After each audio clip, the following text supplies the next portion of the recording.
Actually, proving that this world is virtual is not difficult. If it is a virtual world, there will inevitably be some unrealistic aspects to it. Although it can imitate reality very closely, making us feel as if it's not virtual, there will still be bugs. If we can find these bugs, then we can basically prove that it's a virtual world. Next, let's discuss 8 aspects of reality that seem rather unrealistic. The first is light. Light is the most incredible thing in this world. Not only is the speed of light constant, but it is also unsurpassable. This is very unphysical because physics should be based on reason, yet the constant speed of light defies reason. Einstein used this unreasonable phenomenon as the foundation of his theories. He claimed that all his theories are based on the premise that the speed of light is constant, and later evidence indeed proved this. Light is so unnatural that our current physical laws are based on something that itself defies those laws. We will discuss light in more detail in a separate session.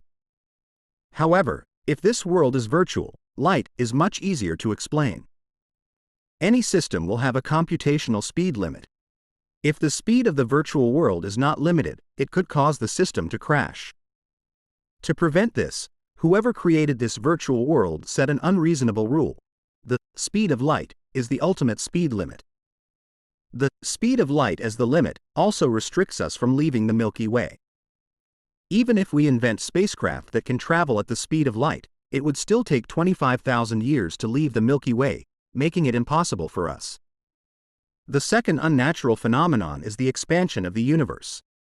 The expansion itself is strange, but even stranger is the fact that it's accelerating. This speed even exceeds the speed of light.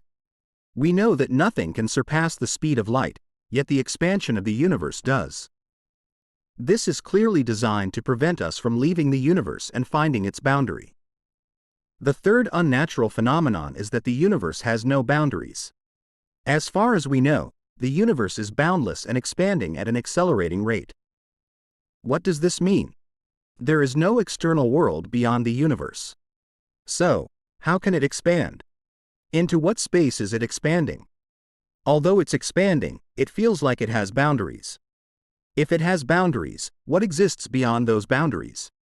Combining these 3 factors, it seems that something is trying to impede our understanding of the universe. It may be that the universe itself does not want us to know what it is. So every time our understanding expands, it also expands at an accelerating rate. What is the purpose of doing this? A pessimistic view is that the universe is actually designed to confine us, like a Earth prison theory. In other words, the universe is clearly telling you that you can't leave. Initially, it tells you that you can't leave Earth. When we do leave Earth, it tells us we can't leave the Milky Way. When we contemplate traveling at the speed of light, it informs us that the universe is accelerating in its expansion, so don't even think about leaving. It keeps telling us that we cannot escape. The fourth unnatural aspect of the universe is that it is actually discontinuous. In fact, not only is the universe discontinuous, but each of us is too. Humans are composed of atoms, which are individual points. In essence, we are made up of these points, most of which are empty space. Logically, we should appear semi-transparent. So why don't we? It's because atoms are incredibly small and densely packed, and our eyes don't have the resolution to discern this. If our eyesight were sharp enough, we could see individual atoms, revealing that we are indeed discontinuous entities. It's not just humans who are fragmented in this way. Everything in the universe is made of atoms. Thus, the entire universe is essentially fragmented. This fragmentation is very much in line with the nature of computer systems, which simulate worlds composed of binary digits like 0 and 1. So it's quite plausible that our universe is also simulated in a point-by-point manner. If our bodies and the air are made up of atoms, why are there distinct boundaries between them? Why don't our bodies merge with the air? It's because atoms form molecules, and air molecules are different from the molecules in our body. When atoms become molecules, they acquire specific material and chemical properties. These properties dictate that air and flesh don't mix, just like water and oil don't mix but water and salt do. It's all determined by the properties of the molecules. What provides molecules with these chemical and physical properties? Essentially, it's information. The universe is fundamentally composed of two things: principles and information. Certain information dictates that some principles, when combined, form a human, while different information dictates that they form air. If there were only atoms, everything in the world would be the same. Can we separate information from matter? One hypothesis suggests that objects could be thrown into a black hole. Once an object enters a black hole, its strong gravitational pull would tear it apart into individual atoms. However, the object's information would not be destroyed. No information in this universe is ever lost, which is why Murphy's Law exists. Murphy's Law states that if something bad can happen, it will. This doesn't mean that bad outcomes will always occur in our world, but rather that they happen in some parallel universe.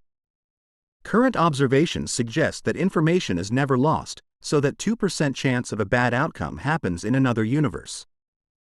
This is why physicists believe in the existence of parallel universes.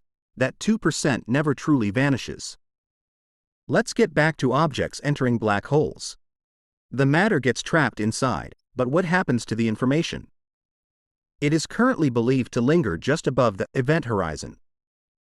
When an object crosses this boundary, its information is peeled off and sticks to the event horizon. That information, including potentially one's consciousness, could continue to exist there. This might explain why memories are not transferred when traveling through wormholes between universes.